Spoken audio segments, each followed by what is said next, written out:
fala, gente, o currículo não morreu, mas ele não trabalha sozinho mais. Antes ele era a única coisa que eu poderia usar para a empresa me conhecer, como se fosse o cartão de visitas, que eu chego, bato lá, ô, de casa, e aí, de casa não, né, no estabelecimento, e falo, olha, tem uma vaga aí para alguém como eu? Aí a pessoa vai perguntar, mas quem é você? Aí eu tenho um papel que explica quem sou eu, onde eu já trabalhei, o que eu estudei, o que eu já fiz da vida.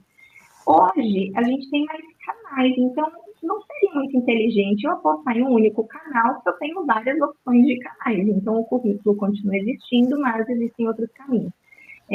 Dependendo do trabalho, do nível hierárquico, do tipo de cargo que a gente busca, pode ser que alguns lugares ainda recebam em papel, outros, a maioria, né, vão te direcionar para um canal digital, em que ou você vai mandar um anexo por e-mail, ou você vai cadastrar no site da empresa, e outras vão usar outras plataformas. O próprio LinkedIn é utilizado por algumas para poder recrutar candidatos, e outras plataformas como a GUP, e a GUP não é a única, mas é uma das principais, e foi muito legal, que bom, a Cleide trouxe aqui a pergunta, né, falar sobre IA na seleção dos currículos, vamos falar disso, porque vamos olhar para a GUP, por exemplo, quando eu sou GUP Expert, então eu faço parte da primeira turma dessa certificação que eles lançaram, e quando me convidaram para fazer parte dessa turma, eu fiquei muito feliz, primeiro porque me encontraram e me chamaram para participar, e o segundo motivo é que quando eu fiz a certificação, eu vi que o que eles orientavam como boas práticas para a plataforma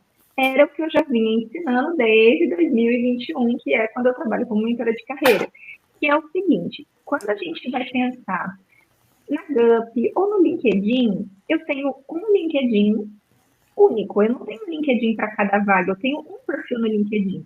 Na GUP é a mesma coisa, é um perfil na GUP. Então, quando eu olho para o currículo, o ideal seria eu ter um currículo, em vez de eu ficar criando vários personagens, como se fossem várias valetas.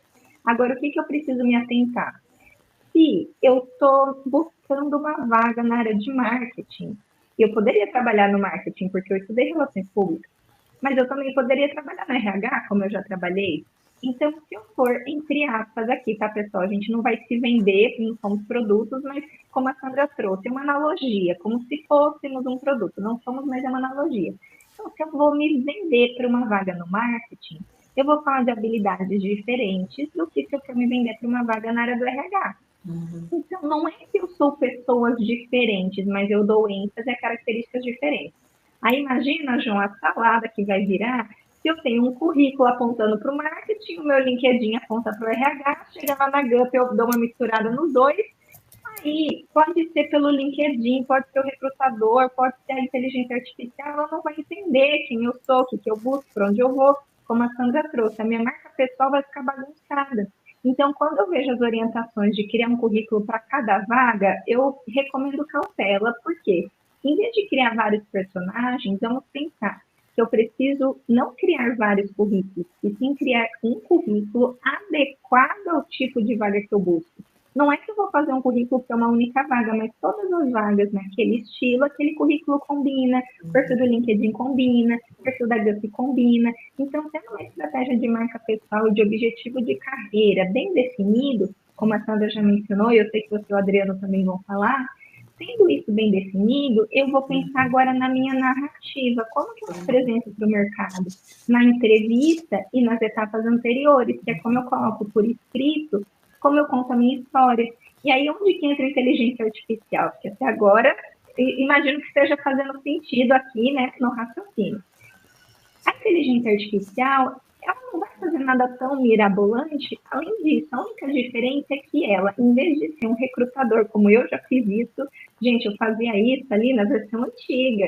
Não era papel, mas era ali, um por um, olhando currículo por currículo, era, sei lá, centenas de currículos, milhares de currículos para uma vaga e tinha que ficar lá selecionando quem que combina com o que a vaga busca e quem não combina. Aquela coisa que o pessoal fala assim, os recrutadores, eles são do mal, eles veem meu currículo em 5 segundos já joga fora. O que quer dizer essa história? A gente tem coração, eu juro que quando eu era recrutadora, a gente tem coração, a gente se preocupa. Eu também já fui candidata, eu sei que é angustiante, também já passei por demissão, então estamos juntos. Mas o que acontece? Vamos imaginar que uma vaga, ela pede um inglês nível intermediário. E aí no seu currículo, ou no perfil da GUP, ou no LinkedIn, você colocou lá que você tem algo que seja menor do que isso. Por exemplo, inglês básico, ou você esqueceu de colocar o seu inglês. Porque talvez você não tenha, ou porque você esqueceu. O recrutador, se você não colocou ou colocou inglês básico, eu vou olhar essa característica, fazer que o cara, essa também, só quem é mais velho vai pegar referência. O cara crachá, quem é jovem não sabe de onde vem essa frase, né? Eu vou fazer o cara crachá e não tem inglês, eu nem leio o resto desse currículo. É aí que o pessoal fala que a gente joga fora, mas é porque se na vaga é essencial ter inglês intermediário e você não tem ele sai. Então, aí, ela vai fazer isso, ela vai olhar e falar, pera, de todas essas pessoas que candidataram para a vaga, quem atende os requisitos? Aí vai ter quem atende um requisito, quem atende dois requisitos, quem atende todos os requisitos, ou perto disso. Difícil atender 100%, mas conforme a gente vai tendo essas informações, que a IA torna isso mais rápido, pelas palavras-chave e pela forma como a gente constrói isso, eu consigo entender quais candidatos têm uma porcentagem maior do cara crachá, que ele combina com a vaga, e os que têm uma porcentagem menor. Então, por exemplo, no caso da GUP, ela não vai eliminar ninguém, mas ela vai ordenar e dizer quem que está mais próximo e quem está menos próximo. Se o recrutador ainda assim quiser chamar aquela pessoa do final da lista, ela pode chamar, mas ela vai fazer a coordenação. E aí cada plataforma vai ter o seu jeitão, mas é como se fosse o mesmo sistema de busca. Então eu tenho que olhar palavras-chave, mas eu não posso. As palavras-chave, elas vão vir da minha estratégia de carreira, da minha marca pessoal, de tudo que nós estamos conversando. E claro, vamos lembrar que não é só jogar palavra-chave aleatória lá e resolveu, porque depois o ser humano vai ler esse documento e falar, não estou entendendo nada que está escrito aqui. Então tem que ser uma narrativa bem construída, coerente com o objetivo de carreira, e o desafio é que é por escrito, porque na entrevista a gente consegue ajustar se a pessoa quiser mais detalhes. O currículo tem que ser bem pensado e ele é uma boa base, sendo no papel, sendo digital, mas ele é uma boa base para a gente preencher depois o perfil do LinkedIn, perfil da GUP e de outras plataformas também. As plataformas vão ter alguns campos extras, coisas a mais que a gente coloca que o currículo não tem, mas ele é uma boa base, então não deixem de fazer o currículo, ele é super importante. E eu quero adicionar só mais uma coisa antes de passar o bastão. Sabe quando a gente vai falar em algum momento aqui de networking, eu imagino, porque é uma base importante para a recolocação. Eu chego ali, Sandra, sou pai, Sandra, fui demitida, estou buscando uma nova vaga, se você souber de alguma coisa nessa área aqui, você me avisa? Aí ela vai, fica sabendo de uma vaga e me diz, Valesca, apareceu uma vaga aqui, ó, uma amiga minha, sei lá, fiquei sabendo de uma vaga aqui, me manda seu currículo. E eu não tenho currículo para mandar para Sandra? Então, preciso ter um currículo para mandar, né? Então, não deixem de fazer currículo, gente, ele é super importante.